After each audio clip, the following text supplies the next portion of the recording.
আমাদের প্রত্যেকেরই নিজের সঙ্গে দূরত্বটা চিরটাকালই একটু বেশি থাকে। সেটা বন্ধ ঘরে হোক কিংবা কোনো ঝঞ্ঝাটময় পরিবেশে।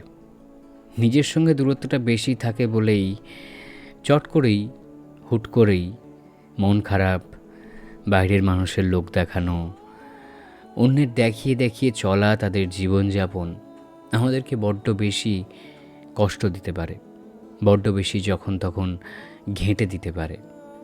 কারণ নিজের সঙ্গেই তো বন্ধুত্বটা সেভাবে নেই।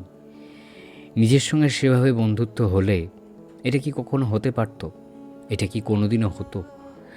আসলে আমাদের নিজের সঙ্গেই বন্ধুত্বটা ঠিক নেই। নিজের সঙ্গে যেদিন বন্ধুত্বটা একেবারে ঠিক হয়ে যাবে বা যদি কখনো যেত, তাহলে হয়তো এই এত কিছু হতো না। নিজের ভিতর অনেকটা বেশি সন্তুষ্টি নিয়ে থাকা যেত, নিজের ভিতর আরও অনেকটা বেশি নিজেকে নিয়ে থাকা যেত, নিজের বন্ধুত্বকে নিয়ে থাকা যেত, নিজের চেনা অচেনা মুহূর্তগুলো নিয়ে থাকা যেত। আমাদের নিজের সঙ্গেই নিজের দূরত্বটা বেড়ে যাচ্ছে। বাইরের মানুষ তো এসে দূরত্ব বাড়াবেই, সেখানে তো কারোর হাত নেই।